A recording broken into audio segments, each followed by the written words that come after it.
जल्दी कर सोना, वो लोग आते ही होंगे। हाँ माँ, हो ही गया बस। भगवान से दुआ कर कि उन्हें तू पसंद आ जाए। पता है लड़का पुलिस में है, जीवन भर रानी बनकर रहेगी तू। पसंद कैसे नहीं आऊंगी, मैं इतनी सुंदर जो हूं। अरे जब माँ बाप का एक ही लड़का हो और वो भी सरकारी नौकरी में, तो उसके लिए ना तेरी जैसी 36 सुंदर लड़कियों के रिश्ते लाइन में लगे रहते हैं, समझी। सोना और उसकी माँ लड़के वालों की आवभगत की तैयारी कर रहे थे। तभी सुनील और उसकी माँ बाहर अपनी गाड़ी से नीचे उतरे। नमस्ते बहन जी। नमस्ते नमस्ते। तो ये घर है आपका? हाँ जी, यही घर है हमारा। आपको कोई दिक्कत तो नहीं हुई ना बेटा जी? दिक्कत? अरे गलियां इतनी पतली हैं कि गाड़ी भी नहीं आ पा रही थी हमारी। हाँ, वो गलियों की दिक्कत तो है बेटा जी। अच्छा आप लोग अंदर चलिए ना। हाँ जल्दी चलो, अभी 2-3 जगह और भी तो जाना है। जी ये है मेरी बेटी सोना। नमस्ते जी। नमस्ते नमस्ते। क्या कर रही हो आजकल वैसे? जी कॉलेज खत्म हो गया है, मैं गोल्ड मेडलिस्ट हूँ। अरे वाह, ये तो अच्छी बात है। हाँ हाँ अच्छा है। देखिए बहन जी, मेरे और मेरे बेटे के पास ज्यादा टाइम नहीं है। आपको तो पता ही होगा, मेरा बेटा पुलिस में हेड कांस्टेबल है। तनख्वाह पूरे 40,000 रुपए है, लेकिन असली पैसा तो ऊपर से आता है। महीने में 1.5 से 2 लाख रुपए आराम से बन जाते हैं। ऊपर से बहन भी इसकी एक ही है, उसकी भी 2-3 साल में शादी कर देंगे। फिर तो आपकी बेटी का ही राज होगा हमारे घर पर। बाकी मेन रोड पर 3-4 दुकानें हैं, 2 मकान हैं और गांव में भी खूब सारी खेती है। आहा, भाग ही खुल जाएंगे मेरी सोना के तो बहन जी। वही तो कह रही हूँ। तो अब आप भी बता ही दीजिए, आप क्या देंगे दहेज में? जी मेरी हालत तो आप देख ही रही हैं बहन जी, ज्यादा तो नहीं दे पाऊंगी, पर फिर भी आप बताइए कि क्या मांग है आपकी। बात साफ है, एक से बढ़कर एक रिश्ते आ रहे हैं मेरे सुनील के लिए, और जब से पुलिस में लगा है तब से तो हम थक गए हैं मना करते करते। अरे लोग तो 50-50 लाख की शादी करने को तैयार हैं, पर आपकी लड़की पढ़ी लिखी है तो आप बस 30 लाख में ही कर देना सब मिलाकर। 30 लाख पर ये तो बहुत ही ज्यादा है बहन जी। देखिए आपकी बेटी दिखने में थोड़ी ठीक है और आपकी गरीबी देखकर ही मैंने आपसे अपनी मांग कम कर दी, लेकिन इससे नीचे नहीं हो पाएगा बहन जी, साफ साफ कह देती हूँ। हाँ और क्या आंटी जी, इससे बढ़िया मौका और कहाँ मिलेगा? अरे पर बेटा जी मेरे पास इतने पैसे नहीं हैं। तो खेत मकान बेचिए, आप यही चाहती है ना? आप चाहती है ना कि आपकी बेटी राज करे? सब कुछ बेचकर भी मैं इतने पैसे नहीं जुटा पाऊंगी, दया कीजिए बहन जी।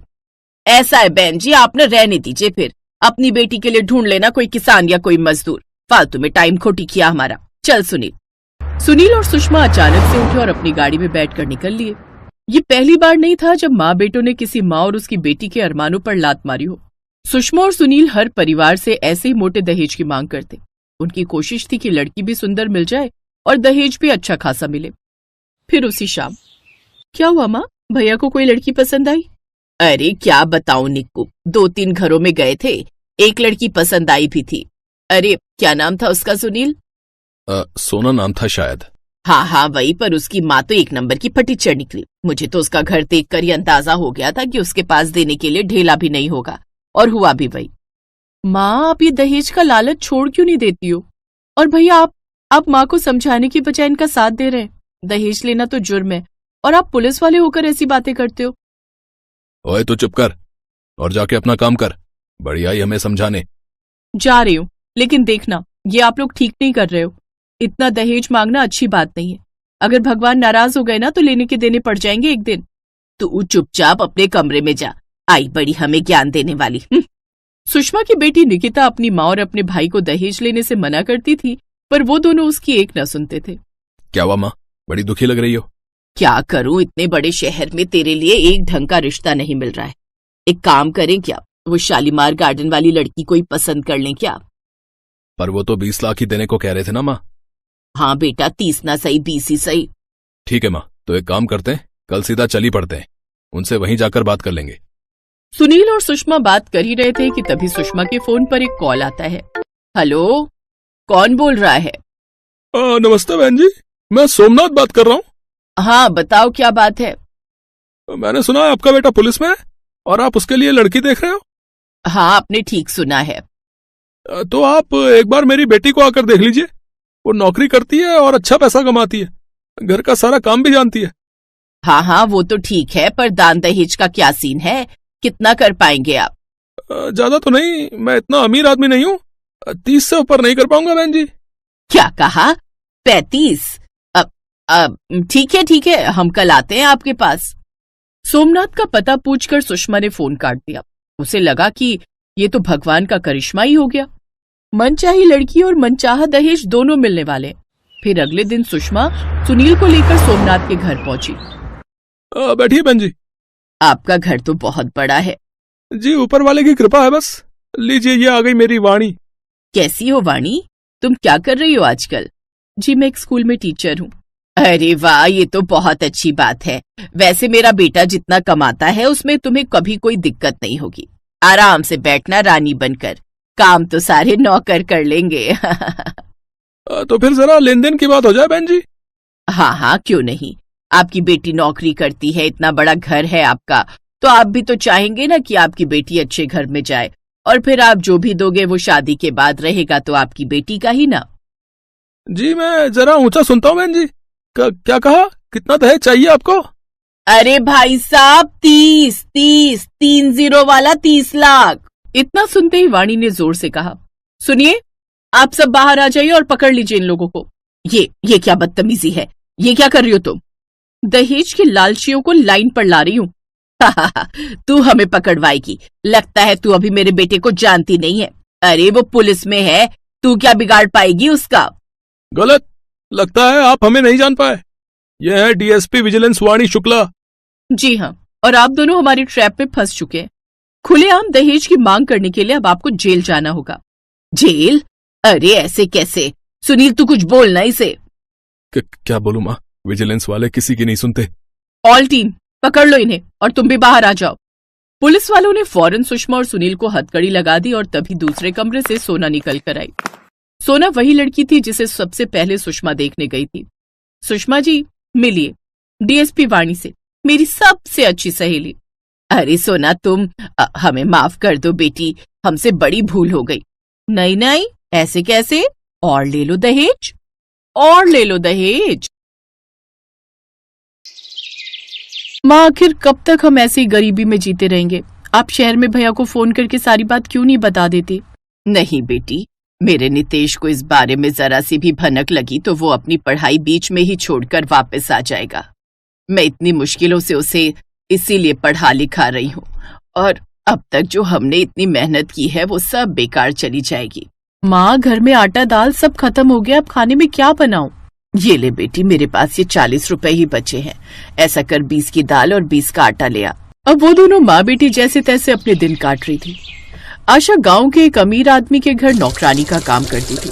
उधर शहर में पढ़ाई कर रहा नितेश इन सब बातों से अनजान होता है। उसे शहर में रहने वाली एक अमीर लड़की मलाइका से प्यार हो जाता है। मलाइका भी उसे प्यार करने लगी थी। दोनों कॉलेज खत्म होने के बाद घंटों एक दूसरे के साथ समय बिताते। ऐसे ही समय बीता। फिर एक रोज, नितेश अब मेरा कॉलेज भी खत्म हो गया और माँ चाहती है कि मैं शादी करके सेटल हो जाऊं, और तुम तो जानते हो ना कि मैं तुमसे कितना प्यार करती हूँ। मैं शादी तो तुमसे ही करूंगी, इसलिए मैं चाहती हूँ तुम माँ से हमारी शादी के बारे में बात करो। मलाइका के कहने पर नितेश उसकी माँ से मिलने जाता है। मलाइका के पापा की मौत कुछ साल पहले ही हो गई थी। अब उसकी माँ ही सब देखती थी। मैं जानती हूँ बेटा, तुम मेरी बेटी को खुश रखोगे, और जब से इसके पापा गए हैं तब से लेकर आज तक मैंने इसकी हर ख्वाहिश पूरी की है। फिर ये तो इसकी जिंदगी का सबसे बड़ा फैसला है, भला मैं इसके लिए कैसे मना कर सकती हूँ। बस अब इसका जो कलेक्टर बनने का सपना है वो पूरा हो जाए, क्योंकि मैं जानती हूँ मेरी बेटी दिन रात इसके लिए मेहनत कर रही है। लेकिन मुझे पूरा यकीन है कि वो बहुत जल्द अपना ये सपना पूरा भी कर लेगी। मैं तुम दोनों की शादी के लिए तैयार हूँ। अब बहुत जल्द रमोला उन दोनों की शादी करवा देती है। बेंगलोर शहर से नितेश का गांव लगभग 1000 किलोमीटर दूर था। नितेश शादी के बाद मलाइका को लेकर अपने गांव आता है, जहां वो देखता है कि उसकी बूढ़ी माँ और बहन अपने बड़े से पक्के घर में ना रहकर पास ही एक कच्चे मकान में रहते हैं। ये सब देखकर वो हैरान रह जाता है। माँ, ये सब क्या है? आप अपना पक्का घर छोड़कर यहाँ इस कच्चे मकान में, और ये क्या, सिर्फ एक खाट और दरी और ये मिट्टी का चूल्हा? आखिर क्या है ये सब? इस घर में तो कुछ भी नहीं है। क्या बताऊं बेटा, तू नहीं जानता, लेकिन 3 साल पहले जब तेरे बाबा की मौत हो गई और तू भी पढ़ाई के लिए शहर चला गया, तो पीछे से तेरे ताऊ और ताई ने मिलकर धोखे से हमसे सारी जमीन हड़प ली और हमारा सब कुछ छीन लिया, और मुझे और मेरी बेटी को इस कच्चे मकान में रहने के लिए छोड़ दिया। तब से मैं और मेरी बेटी बड़ी मुश्किलों से अपना गुजारा कर रहे हैं। लेकिन माँ, इतना कुछ हो गया आपके साथ और आपने मुझे बताया तक नहीं। क्योंकि भैया माँ नहीं चाहती थी कि आप अपनी पढ़ाई बीच में छोड़कर वापस यहाँ जाओ, इसलिए उन्होंने ये सब बात आपसे नहीं बताई। लेकिन तू आ गया है ना, तो अब मुझे पूरा यकीन है कि हमारे सारे दुख दूर हो जाएंगे। तभी उनकी नजर मलाइका पर जाती है। नितेश बेटा, तेरे साथ ये मैडम कौन है?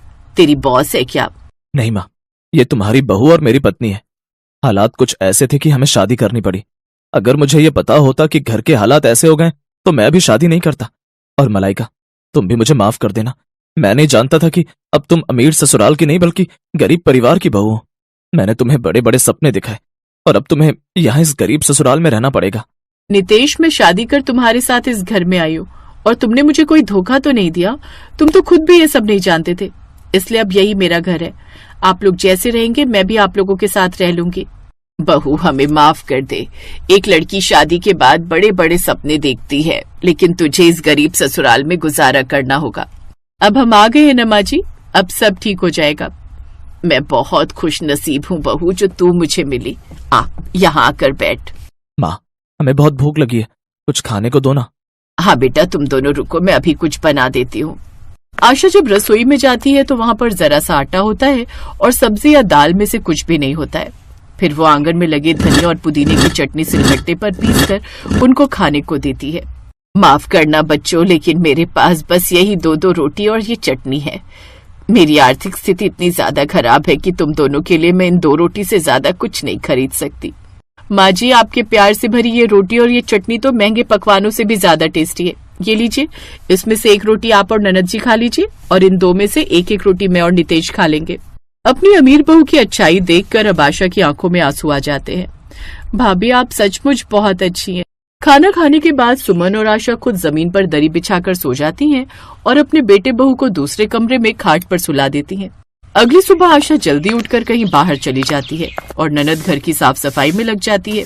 मलाइका अपने पति से, नितेश, मुझे बहुत भूख लगी है और ननद जी बाहर काम पर लगी हैं और माँ जी न जाने सुबह सुबह कहाँ चली गई। खाने के लिए मैं कुछ बना भी लूं, लेकिन मुझे ये चूल्हा जलाना नहीं आता। तुम मेरी मदद करो ना प्लीज। घर के बाहर लकड़ियां रखी हैं, तुम चूल्हा जलाने के लिए लेकर आओ, तब तक मैं खाने का कुछ ढूंढती हूँ। अब नितेश आंगन में रखी लकड़ियां लेकर आता है और मलाइका सभी डब्बे खंगालती है, लेकिन उसे किसी भी डब्बे में कुछ नहीं मिलता। ये क्या नितेश, घर में तो अन्न का दाना तक नहीं है। अब समझा, माँ इसीलिए बाहर गई है ताकि घर में हम सबका पेट भर सके। मैं कितना नालायक बेटा हूँ जो अपनी माँ की मदद करने की जगह घर पर बैठा हूँ। भैया, बाबा के जाने के बाद माँ ने बड़े कष्ट उठाए हैं। वो आपके कॉलेज की फीस भरने के लिए लगातार गांव के सेठ के यहाँ साफ सफाई का काम करती है। मेरी माँ ने मुझे कितनी मुश्किलों से पढ़ाया लिखाया, ये बात सिर्फ वही जानती है। और एक मुझे देख लो, इतनी पढ़ाई लिखाई करने का भी कोई फायदा नहीं, क्योंकि अभी तक मेरी नौकरी नहीं लगी है। वो तीनों आपस में बातें कर ही रहे थे कि तभी वहाँ उनकी ताई आ जाती है। तुम लोगों की ये हालत मुझसे देख ही नहीं जाती। तुम्हारी माँ बेचारी कैसे घर चला रही होगी। पहले अपने बेटे बेटी का बोझ और अब ऊपर से अपनी बहू का भी बोझ उठा रही होगी। वैसे तुम लोगों को भीख में कुछ चाहिए हो तो बता देना, रिश्तेदार ठहरे, भीख तो मैं दे ही दूंगी। तभी वहाँ आशा आ जाती है। उसकी कोई जरूरत नहीं है, मेरे बच्चे भीख नहीं मांगेंगे। अभी उनकी माँ जिंदा है और हमारे हालातों पर हंसो नहीं, क्योंकि कहीं न कहीं इन सब की जिम्मेदार तुम ही हो। और तुम देखना, एक दिन मेरे ये बच्चे मेरा नाम जरूर रोशन करेंगे और साथ ही इस घर के हालातों को भी ठीक कर देंगे। ये देखो, रस्सी जल गई पर बल नहीं गया देवरानी जी। अब आप जाती हो या यहाँ से धक्के मारकर बाहर निकलवाऊं? शकुंतला मुंह बनाते हुए वहाँ से चली जाती है। बहू, मैं इस गांव में किसी के यहाँ काम करती हूँ जिससे थोड़े पैसे मिल जाते हैं। ये देख, मैं ये थोड़ा राशन पानी लाई हूँ, अब 2-4 दिन का गुजारा चल जाएगा।